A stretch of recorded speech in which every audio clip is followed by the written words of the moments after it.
MPSC गट का मुख्य 2025 फायनल आन्सर की आली आहे आणि त्याच्यामध्ये कोणते कोणते बदल झालेत, कोणते अपेक्षित झालेत आणि कोणते अनपेक्षित बदल झालेत तर ते बघूया. आणि माझा स्कोअर किती येतो आहे पेपर 1मध्ये आणि पेपर 2मध्ये तर ते बघूया. आणि एकूणच काय काय इम्पॅक्ट झाला आहे सेकंड आन्सर कीचा तर ते बघूया. तर पेपर 1मध्ये मराठीमध्ये माझे आता 49 आहेत. एक कॅन्सल झाला आहे त्याच्यामधला प्रश्न. जो कॅन्सल झाला आहे त्याच्यामध्ये मला वाटतं मला असं वाटलं होतं की तो कॅन्सल होणार नाही. मात्रा त्याचं समानार्थी शब्द तर मला वाटतं की जो मोस्ट करेक्ट होता तर त्यानुसार त्याचं येत होतं. पण आयोगाने इथे आता कॅन्सल केलं आहे. पॅसेजचं वाटलं नव्हतं की चेंज होईल कारण की मला असं वाटलं की पहिले आन्सर कीनं जे दिलं आहे ते लॉजिकल होतं त्यांचं आन्सर असं मला वाटलं. पण त्यांनी चेंज केलं आहे ते. आणि एक होता ते विधानार्थी होकारार्थी. जसं मी म्हटलं की त्याच्यामध्ये कन्फ्यूज होऊ शकत होतं आपण. तर ते आता त्यांनी बदलून होकारार्थी केलं आहे. तर तो कॅन्सल होईल असं मला वाटलं होतं. आणि बाकी जास्त काय बदल होणार नाही असं मला वाटलं होतं. पण एवढे बदल झालेत. तर आता 49 प्रश्न आहेत आणि त्याच्यापैकी माझे करेक्ट आहेत 44.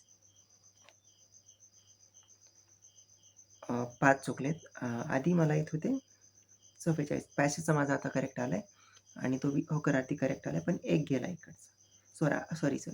आधी 43 येत होते, आता 44 येत आहे. तर 5 चुकत आहेत ते आता 44 आहेत त्या करेक्ट. तर मला असं वाटतं की 45 प्लस तर याला आरामात यायला पाहिजे होते. 47-48 पर्यंत पण येऊ शकत होते. 1-2 प्रश्न फक्त इकडे तिकडे व्हायला पाहिजे होतं. पण माझ्यामध्ये कमी आलेत मला मराठीला पेपरच्या मानाने आणि त्याच्यामुळेच थोडंसं माझा स्कोअर पेपर 1मध्ये कमी येतो आहे आणि त्याच्यामुळेच माझा ओव्हरऑल स्कोअर पण कमी येतो आहे. आणि खूप सोपे प्रश्न जो आत्मवाचक सर्वनाम, एक क्रियाविशेषणांचा प्रश्न, एक म्हण, लक्ष नावाला एक प्रश्न, असे सोपे प्रश्न माझे चुकलेत. इंग्लिशमध्ये एक कॅन्सल झाला आहे. तो व्हॉईसचा 2 उत्तर होते त्याच्यामध्ये तो अपेक्षित होता. एक अपेक्षित होता आपल्याला की कंडिशनवाला प्रश्न जो इम्पॉसिबल कंडिशन आहे तो येईल अपेक्षित होता पण तो आला नाही. एक चेंज झाला आहे जो वाटलं नव्हतं की चेंज होईल.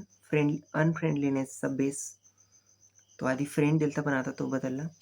आता हे असे चुकले प्रश्न जे माझे आलते करेक्ट. म्हणजे एक कॅन्सल झाला तो आलता करेक्ट व्हॉईसचा आणि हे झाला आहे चेंज झाला आहे जो की आधी करेक्ट होता आणि कंडिशनवाला वाटलं होतं की येईल तो आला.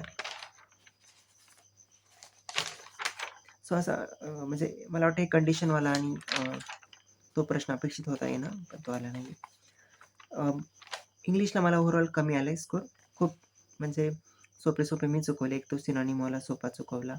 एक स्पेलिंगवाला माझा गेला आणि बाकी तो प्लुरलवाला तो पण गेला. सो म्हणजे असे आणि फ्रेझल वर्ब तर यायला पाहिजे होते. ते पायल अँड सुरीमध्ये कव्हर होत होते आणि तो मी थोडंसं दुर्लक्ष झालं माझं आणि थोडं रिव्हिजन कमी झालं असं मला वाटतंय. 40 प्लस तर आरामात यायला पाहिजे होते. 35 येत आहेत मला. सो ओव्हरऑल मला असं वाटतं की 170 तरी मिनिमम यायला पाहिजे होते पेपर 1ला आणि हे जर आले असते एवढे तर मग स्कोअर चांगला आला असता. पण आता मला स्कोअर येतोय 148.50. फायनल आन्सर केल्यानंतर पेपर 1ला माझा स्कोअर आहे 148.50. आणि आता पेपर 2मध्ये बघूया. गणितामध्ये 22 प्रश्न आहेत तर 17 प्रश्न माझे करेक्ट आहेत आणि 5 चुकलेत. मला असं वाटतं त्याच्यामध्ये पण 1-2 प्रश्न अजून येऊ शकले असते. ते यायला पाहिजे होते. करंटमध्ये मला वाटतं की चांगले आलेत. 8 प्रश्न माझे करेक्ट आलेत, 2 चुकलेत. कायद्यामध्ये 3 पैकी 3 यायला पाहिजे होते. 2 माझे करेक्ट आहेत. एक माझा तो एक पोट कलमावाला तो विचारला होता आणि मला वाटतं PYQ होता तो यायला पाहिजे होता तो. कलम 7-8 जो होता तो. क्वालिटीमध्ये 13 करेक्ट येतात माझे आणि मला वाटतं की ठीकठाक येत आहेत पण तो 14वा प्रश्न पण ॲटलीस्ट पेसावाला एक चुकला आहे तो चुकू शकत होता पण आर्टिकल 28चा प्रश्न यायला हवा होता. तर रिव्हिजन तिथं माझं कमी पडलं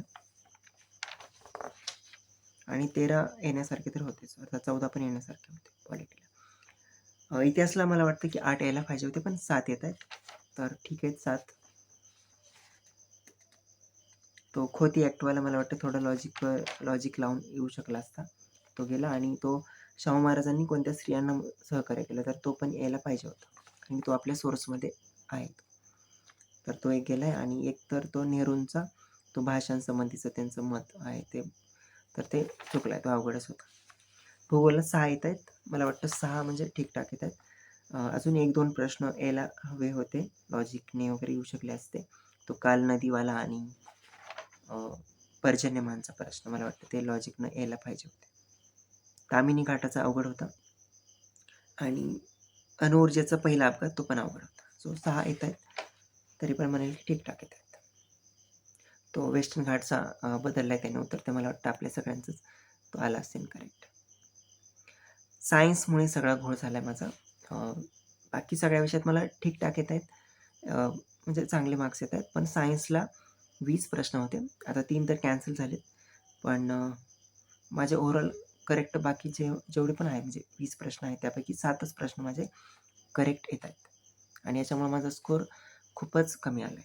म्हणजे आता ते 3 कॅन्सल झाले ते तर आता ते पण चुकलेच होते माझे. आणि बाकी बाकी पण 10 प्रश्न जे पण आहेत म्हणजे 17पैकी 10 तर चुकलेत आणि 7 आहेत. तर याच्यामुळे स्कोर कमी आला आहे. निम्मे पण मार्क्स इथे मला भेटलेले नाही आहेत. सो ओव्हरऑल स्कोर कमी येण्यामागं हा सायन्स आणि इंग्लिश हे मुख्य कारण आहे. आणि यातले सोपे पण प्रश्न माझे चुकलेले आहेत. आणि इकॉनॉमिक्सला मला 9 प्रश्न करेक्ट आहेत. माझ्यामध्ये चांगले आलेत 9 प्रश्न. पण तो एक चुकला आहे ना, तो पण सोपा चुकला आहे. तो पॉवर्टी लाईनवाला चुकला आहे. तो मला वाटतं खूप कमी जणांचा चुकला असेल, तो माझा चुकला आहे तो प्रश्न. सो बाकी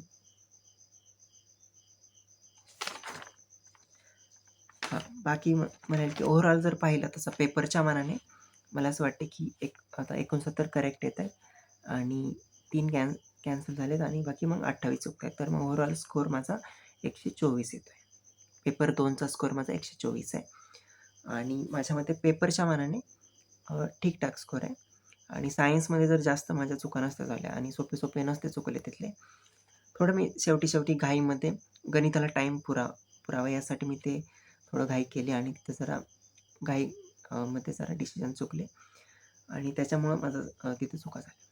सो हे सगळं म्हणजे गणित तर आलंच माझं चांगले, पण हे पण यायला पाहिजे होते. सो जर सायन्सला आले असते तर स्कोर अजून चांगला आला असता. 130+ आला असता. पण आता 124 येत आहे पेपर 2ला आणि पेपर 2ला 148.50. म्हणजे माझा ओव्हरऑल स्कोर किती येत आहे पेपर 1 आणि 2चा मिळून तर 272.5 एवढा माझा स्कोर येत आहे. तर माझ्या मते स्कोर हा म्हणजे मी तसं बघितलं तर खूप काही माझा अभ्यास झाला नव्हता. रिव्हिजन झाली नव्हती. कारण की गट बचा पेपरनंतर थोडा कॉन्फिडन्स माझा खूपच कमी झाला. तर त्यानंतर मग मी 5 डिसेंबरसाठीच जास्त विचार करत होतो. याचं कारण 1 महिन्यात मला असं वाटलं की जास्त काही करू नाही शकत. सो त्यामुळे मी जास्त तिकडे लक्ष दिलं नाही आणि जास्त अभ्यास पण झाला नाही माझा. सो ठीक आहे. पण माझं आता लक्ष असणार आहे 5 डिसेंबरलाच. पण एक आहे की 272.5 जरी आला असला तरी मला वाटतं की आपल्या गट बला खूपच कमी 253 आला आहे माझा. तर त्या मानाने इथे माझा थोडंसं इम्प्रूव्हमेंट झालं आहे. पण तरी पण अजून मला असं वाटतं की अजून माझं चांगला स्कोर येऊ शकला असता. आणि आता ते मी ज्या चुका झाल्या तर ते मी इम्प्रूव्हमेंट करेल. खास करून पेपर 1मध्ये मला वाटते की खूपच ॲव्हरेज स्कोर आला आहे. त्या मानाने पेपर 2 बरा आला आहे. सो मी आता पेपर 1मध्ये थोडंसं इम्प्रूव्हमेंट मला करावं लागेल आणि 5 डिसेंबर हे माझं आता पुढचं लक्ष असणार आहे आणि त्याच्यामध्ये इम्प्रूव्हमेंट करेल. आणि मला असं वाटतं की जर चांगला स्कोर आणायचा आहे आपल्याला 300 जर पार जायचं आहे तर 170 तर मिनिमम पेपर 1ला आलेच पाहिजे. आणि तुमचे पण जर आले नसतील 170 याला तर मला वाटतं थोडंसं ॲनालिसिस करणं गरजेचं आहे की का नाही आले. आणि तर म्हणजे पेपरमध्ये चुका होत आहेत की अभ्यासात चुका होत आहेत ते आपण बघितलं पाहिजे. आणि आपल्या चुका आधी आपण बघितल्या पाहिजे कुठे झाल्या त्या, तर त्यानुसारच आपण त्यामध्ये इम्प्रूव्ह करू शकतो. तर माझा स्कोअर तर म्हणजे एवढा आला आहे. तुमचा स्कोअर किती येतं ते सांगा.